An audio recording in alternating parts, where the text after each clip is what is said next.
संकट के बीच परीक्षा को लेकर असमंजस में फंसे सीबीएसई की 12वीं के छात्र छात्राओं को राहत देते हुए 12वीं की सीबीएसई की परीक्षाएं रद्द करने का फैसला लिया गया है। प्रधानमंत्री नरेंद्र मोदी की अगुवाई में हुए एक अहम बैठक में फैसला लिया गया। बैठक में सीबीएसई के चेयरमैन और सभी राज्यों के शिक्षा मंत्रियों और शिक्षा विभाग के अफसरों के अलावा रक्षा मंत्री राजनाथ सिंह और केंद्रीय मंत्री प्रकाश जावड़ेकर भी मौजूद थे, जिसमें सीबीएसई की 12वीं की परीक्षाओं को रद्द करने का फैसला लिया गया। राज्यों के क्या सुझाव है, क्या उसमें अधिकांश राज्य किसी एक नतीजे पर पहुंचे या किसी एक दिशा में वो सलाह दे रहे हैं? क्या inputs details do we have about this crucial meeting regarding class 12 board examination chaired by Prime Minister? माननीय प्रधानमंत्री जी ने बहुत बड़ा निर्णय लिया है और भारतवर्ष के उन तमाम अभिभावकों को, विद्यार्थियों को, शिक्षकों को राहत मिली है जो कि परीक्षा में बैठने वाले विद्यार्थी थे, उनसे संबंधित थे। निश्चित रूप में छात्रों के हित में लिया गया ये प्रधानमंत्री की चिंता है और ये जो निर्णय है उन्होंने काफ़ी सोच विचार करके और पूरे देश के परिप्रेक्ष्य में लिया है। सीबीएसई बोर्ड की 12वीं की परीक्षाएं रद्द करने के बाद आईसीएसई बोर्ड ने भी कोरोना संक्रमण के खतरे को देखते हुए 12वीं की बोर्ड की परीक्षाओं को रद्द कर दिया है और कोरोना के चलते अब यूपी बोर्ड की 12वीं की परीक्षाएं भी रद्द हो सकती हैं। यूपी बोर्ड परीक्षा को लेकर जल्द ही एक बैठक होने वाली है, जिसमें मुख्यमंत्री योगी आदित्यनाथ परीक्षा को लेकर फैसला करेंगे। इस साल यूपी बोर्ड की परीक्षा 12वीं की परीक्षा के लिए 26,10,036 छात्र छात्राओं ने रजिस्ट्रेशन करवाया है। हालांकि हाल ही में सीएम के साथ हुई बैठक में जुलाई के दूसरे हफ्ते में 12वीं की परीक्षाएं कराने पर चर्चा हुई थी, लेकिन अब सीबीएसई की परीक्षा निरस्त होने के बाद माना जा रहा है कि यूपी बोर्ड की भी 12वीं की परीक्षाएं निरस्त हो सकती है।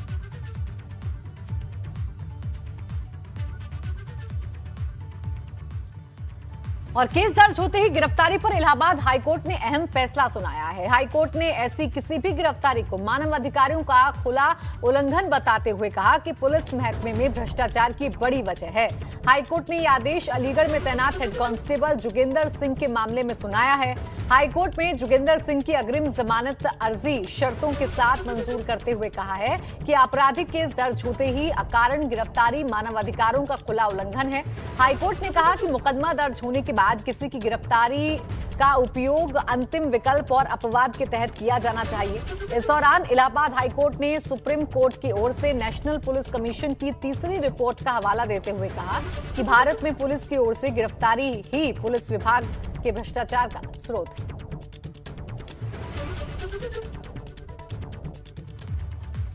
मुरादाबाद में आज एक फैक्ट्री में हुए हादसे में 5 मजदूर बुरी तरह घायल हो गए। ये मामला मुरादाबाद के संभल रोड का है, जहां एल्युमिनियम स्क्रैप को गलाकर रॉ मटेरियल बनाने वाली फैक्ट्री में जोरदार धमाका हुआ, जिससे फैक्ट्री की टीन शेड से बनी छत उड़ गई। धमाका इतना जबरदस्त था कि आसपास के इलाके में उसकी आवाज से दहशत फैल गई। इस हादसे में घायल 5 लोगों में से 2 की हालत गंभीर है।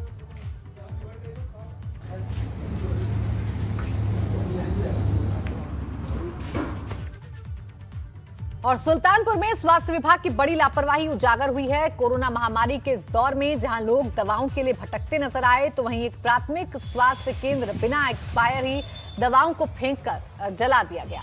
जानकारी मिलते ही स्वास्थ्य विभाग में हड़कंप मचा हुआ है। वहीं सीएमओ ने एसीएमओ को जांच के लिए भेजा है और जांच रिपोर्ट आने पर कठोर कार्रवाई की बात कही जा रही है।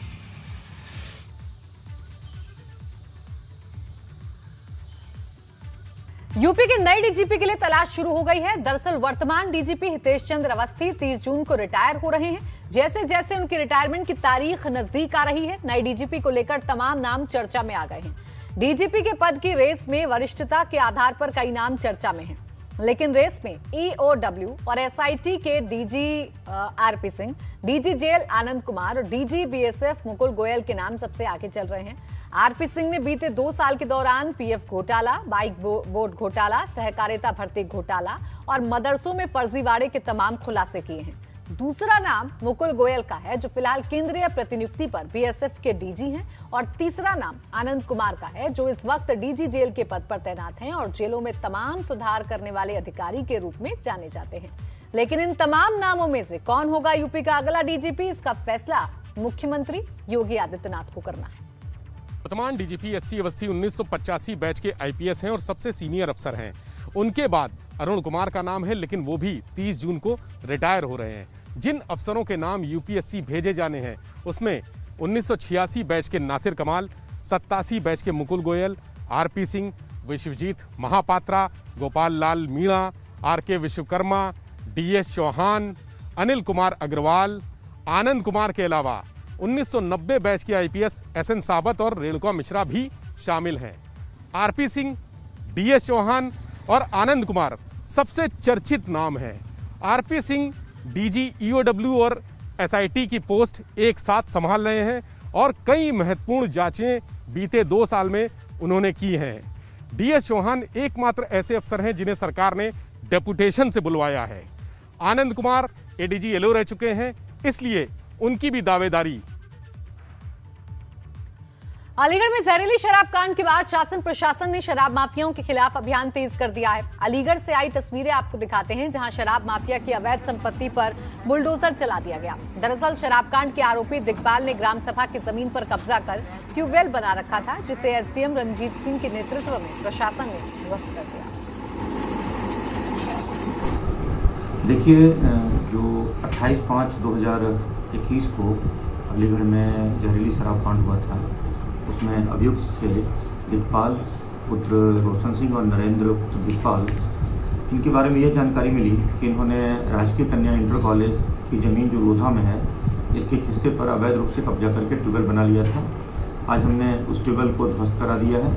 इसी प्रकार इस शराब कांड में जितने भी अभियुक्त हैं, उनके द्वारा जो भी अवैध संपत्ति अर्जित की गई है या जहाँ कहीं भी सरकारी ज़मीनों पर कब्जा किया गया है, हम लोग उसको ढूंढ रहे हैं और जल्द ही उस पर कार्रवाई करेंगे। बात करेंगे काशी की। काशी यानी वो नगरी जिसका आकर्षण हर किसी को अपनी ओर खींचता है। कोरोना की पहली लहर ने पर्यटन की कमर तोड़ दी थी, लेकिन एक बार फिर से गाड़ी पटरी पर आ रही थी। लेकिन इसी बीच कोरोना की दूसरी लहर आई और एक बार फिर से पर्यटन ठप है। वाराणसी के बंदरगाह पर 80 सीट का क्रूज आज भी रामनगर मल्टी मॉडल टर्मिनल पर खड़ा दिखाई दे रहा है। क्रूज जनवरी महीने में गोवा से चलकर वाराणसी पहुंचा था। उम्मीद थी कि ये क्रूज सरकारी तौर पर चलेगा और घाट किनारे आने वाले आम लोग क्रूज का लुत्फ उठा सकेंगे। हालांकि उम्मीद के मुताबिक ऐसा नहीं हो पाया।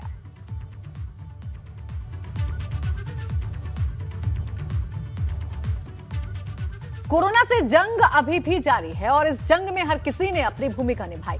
उत्तराखंड पुलिस ने महामारी से लड़ने के लिए जिस प्लान पर काम किया, उसकी भी तारीफ हो रही है। डीजीपी अशोक कुमार की अगुवाई में उत्तराखंड के पुलिस वाले कई जरूरतमंदों के लिए दूत साबित हुए। खड़े साथ हम तो यारों तुम्हारे, कोरोना से तुमको बचा के रहेंगे। कोरोना काल में देवभूमि पर भी महामारी का संकट आया, लेकिन प्रदेश की पुलिस ने इस संकट का हर मोड़ पर डटकर मुकाबला किया। नतीजा ये हुआ कि पुलिस के सेवा भाव ने खाकी की छवि को पूरी तरह से बदल दिया। पूरा वक्त है ये, मगर गम नहीं है, खुशी के नहीं फिर तराने बनेंगे खड़े। कोरोना काल में उत्तराखंड पुलिस का जो चेहरा दिखा, वो सेवा से जुड़ा था, बेसहारों की मदद से जुड़ा था, जनता के समर्पण से जुड़ा था और बीमारों की तीमारदारी से जुड़ा था। इसकी सबसे अच्छी तस्वीर दिखी मिशन हौसला नाम के एक अभियान में। इस बार कोरोना पिछले साल के मुकाबले बहुत ज्यादा घातक रहा, लेकिन पुलिस के सेवा भाव वाले इरादे उससे भी ज्यादा समर्पित रहे। 1 मई से 31 मई तक मिशन हौसला चलाया गया। हर जिले और बटालियन में कोविड कंट्रोल रूम बनाया गया। जवानों ने जरूरतमंदों की हर मुमकिन मदद की। लोगों के बीच जाकर समन्वय स्थापित किया गया। थानों को नोडल पॉइंट्स बनाकर जरूरतमंदों की मदद की गई। दवाई, ऑक्सीजन, ब्लड डोनेशन और राशन बांटे गए। देखिए, हमने 1 मई से इसको चलाया था। हर जिले में कंट्रोल रूम बने हुए हैं। हमारा केंद्रीय कंट्रोल रूम जो डायल 100 डायल 112 वो भी इसकी कॉल ले रहा है। कोरोना काल में किसी को कोई भी मदद चाहिए हो, इन नंबरों पे फ़ोन करता है। अभी तक हमें कोरोना से संबंधित ही 26,000 कॉल आ चुकी हैं 26,000 से अधिक। उत्तराखंड पुलिस का मिशन हौसला उस मजबूती का नाम है जो कोरोना से लड़ने में काम आया। एक महीने में 31,000 से ज्यादा कॉल अटेंड की गईं। 2,726 लोगों तक पुलिस ने ऑक्सीजन सिलेंडर पहुंचाए। 792 लोगों को अस्पताल में बेड मुहैया कराए गए। 217 लोगों को प्लाज्मा और ब्लड डोनेट किया गया। 17,000 से ज्यादा लोगों को दवाई पहुंचाई गई। 600 से ज्यादा लोगों को एम्बुलेंस दिलाई गई। 792 कोरोना संक्रमितों का दाह संस्कार किया गया और करीब 5,000 से भी ज्यादा बुजुर्गों की सहायता की गई।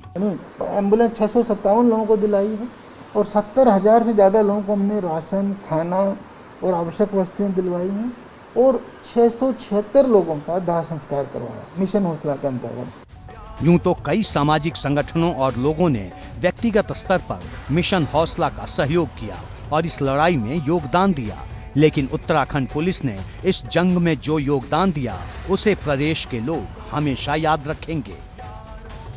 एबीपी गंगा के लिए देहरादून से विनोद कुमार के साथ ब्यूरो रिपोर्ट।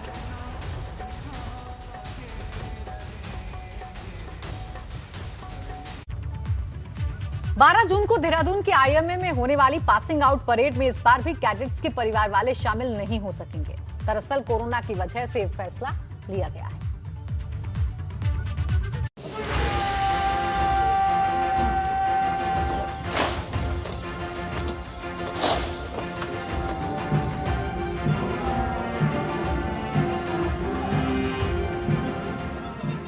जहां पर देश के रणबांकुरों के अंदर फौलाद भरा जाता है, एक ऐसी सेना तैयार होती है जो दुश्मन के दांत पल भर में खट्टे करती है। ये वो जाबाज हैं जो दुश्मन को पल भर में मिट्टी में मिला सकते हैं। इनके जीवन का सिर्फ पहला और आखिरी मकसद देश सेवा है।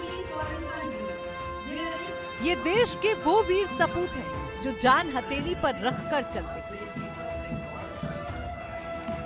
वतन के इन रखवालों की ये फौज देहरादून के आईएमए में तैयार होती है।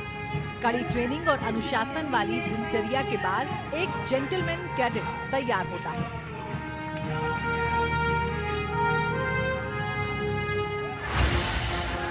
जाहिर है ये लम्हा इन जेंटलमैन कैडेट्स के लिए बेहद खास होता है। जब एक जेंटलमैन कैडेट ऑफिसर बनता है तो उसकी खुशी छिपाई नहीं छिपती।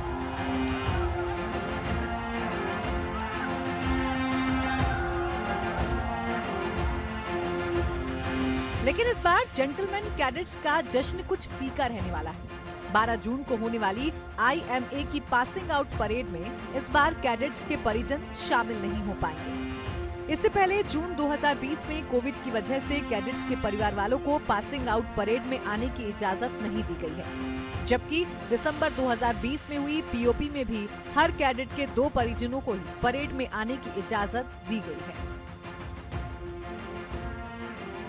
ये लम्हा कैडेट्स और उनके परिवार के लिए बेहद खास होता है, इसीलिए वो इसे अपने परिवार के लोगों के साथ सेलिब्रेट करना चाहते हैं। लेकिन कोरोना की वजह से 12 जून को होने वाली पासिंग आउट परेड में कैडेट्स के परिवार वाले शामिल नहीं हो पाएंगे। पासिंग आउट परेड में परिवार के लोग पास आउट हो रहे कैडेट्स के कंधों पर सितारे लगाते हैं। उधर एकेडमी में पीओपी को लेकर तैयारियां चल रही हैं। पीओपी से पहले ग्रेजुएशन सेरेमनी, अवार्ड सेरेमनी और फुल ड्रेस रिहर्सल परेड भी होगी। एबीपी गंगा के लिए देहरादून से विनोद कुमार की रिपोर्ट।